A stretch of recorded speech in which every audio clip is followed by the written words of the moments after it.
Hola chicos, mi nombre es Romero Daniel Rodríguez Prieto, soy estudiante del Colegio Cofren y el día de hoy les voy a presentar la llegada del hombre a la luna.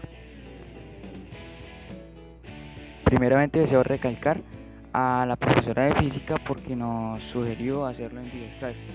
Era una opción y pues yo la tomé, la opción más viable y que una presentación más gratificante. Por otro lado, en la pantalla se estará mostrando el primer pie que puso el hombre sobre la luna, que fue por parte de Estados Unidos. Posterior a esto les vamos a solucionar una duda.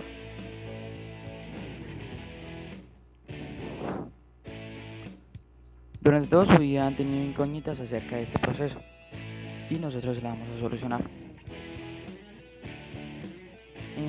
¿Cómo? ¿Por qué? ¿Debido a qué? ¿Quién lo obligó? ¿Quién no? Y demás. Son esas preguntas más sugeridas. Pues entonces nosotros las vamos a solucionar debido a diferentes informes que publicó la Unión Soviética y Estados Unidos. Debido a la evolución del hombre, el hombre siempre ha sido ambicioso, siempre ha querido poner sus partes o demás cosas en otros mundos, otros planetas, explorar por decirlo así. Bueno, la Unión Soviética siempre ha obligado a Estados Unidos a actualizar, a innovar y demás, porque como Estados Unidos es una potencia mundial, debió hacerlo primero. Posterior a esto hubo un debate contra Rusia, a ver quién llegaba a Marte y demás en los posteriores años. La misión que se llevó a la Luna fue Apolo 11 y sus tres astronautas fue Neil Armstrong, el que se está mostrando en pantalla. El próximo fue Edwin Aldrin y el que se está mostrando en pantalla. Fueron los tres. Y Michael Collins.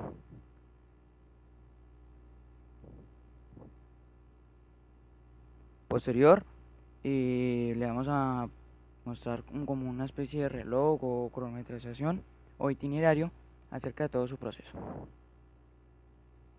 Durante las 3 semanas antes del viaje hubieron 3 semanas en las cuales alistaron todo.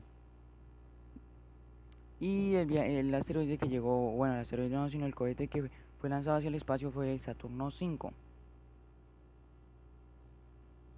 el cual estaba capacitado para llevar toda la tecnología que en ese momento de 1969. La luna nos espera. Bueno, ahora hablaremos de dos principios o dos componentes del Saturno 5. Sus fases dependían del drenaje de combustible. Se decía que cada segundo expulsaba alrededor de 2 o 3 toneladas de gasolina, o bueno, de combustible por decirlo así. En la pantalla se están presentando sus fases, muy prontamente se las vamos a explicar.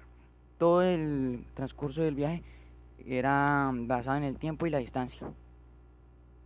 Bueno, en la gasolina, y esto es un dato curioso, cuando hicieron el experimento, sí, eso prácticamente fue un experimento, tenían riesgos, y más o menos la explosión de este combustible podría llegar a 4.8 kilómetros.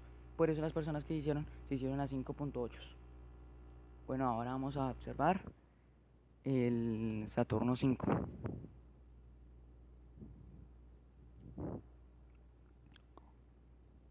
Posterior a esto, en el transcurso del viaje, siempre fueron monitoreados desde Alemania y Francia. En algunos casos no había señal y por esta razón decidieron cambiar a esos terminales. Siempre hubo apoyo y había manuales de usuario y demás de cómo manejar perfectamente este tipo de naves. Y hubo comunicación en algunos casos. Houston, que es el que maneja la parte informática y demás dentro de qué, dentro del sistema en la NASA, por decirlo así, les colaboraba. Y estos pues, se podría decir que son los tres chicos felices, tres personas felices, astronautas, y uno comunicándose con Houston, por decirlo así.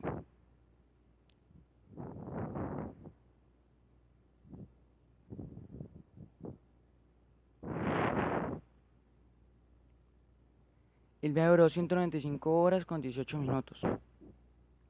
Y ahora proceso del viaje. Bueno, primeramente, esto es un físico, por decirlo así, el cual nos explicará todo. Bueno, primeramente ese es el cohete que seguirá en las tres fases. Primera fase.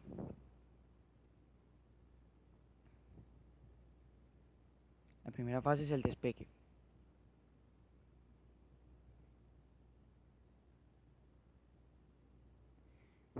Ese despegue y todo lo que están observando en pantalla lo pueden parar y pueden leer, pero posterior les explicaré. Todo depende de la primera fase, del combustible y de las medidas de peso y velocidad y demás.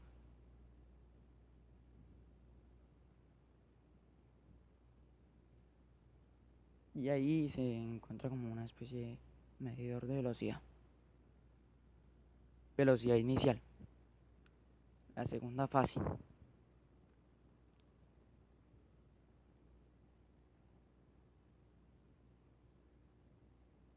Esta consta de, resumidamente, de lo que es el combustible y la hora de separación de la, la primera, los primeros turbinas y el puesto de control.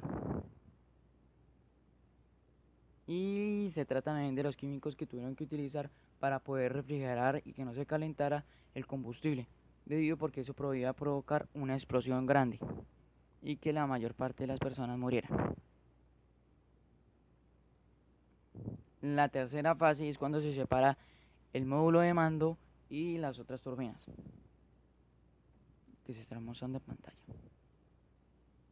Posterior a esto es cuando llegan a la luna y obtienen otra comunicación.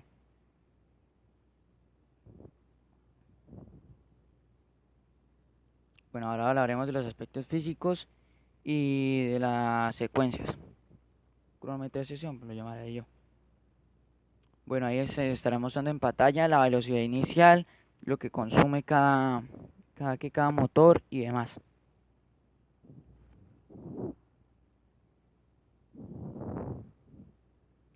Bueno, voy a resumir todo esto en más o menos un pequeño proceso de 1 minuto, mientras que pues ustedes pueden parar el video.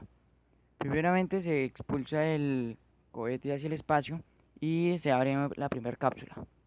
La cápsula se abre y queda una turbina fija en el medio y 4 que son las que le dan la dirección para que no se desvíe. Obviamente porque en el espacio no todo es recto como se quise pronosticar, porque siempre hay una gran variedad de gases y obviamente porque no hay gravedad. Posterior a esto, nos explica que la mayoría de cosas o la mayoría de sucesos dependen de la velocidad inicial. Ahorita les doy un dato curioso acerca de ese aspecto. Ahora es el dato curioso. Primeramente, todo depende de la velocidad inicial. Se suponía que el viaje debería de durar alrededor solo de 5,5 horas, pero en total duró 5 horas no, sino 5 días, pero alrededor duró como 6 días. Y esto se debía a que tuvieron miedo de que en el transcurso se sobrecalentara el combustible, porque entre más velocidad, mucho más carga de pistones y combustible. O sea que cuando llegaran al espacio ya no tendrían combustible, pero tenían una mayor velocidad y alcanzarían a llegar, pero eran muy riesgosos. Bueno, y hasta ahí el trabajo de hoy.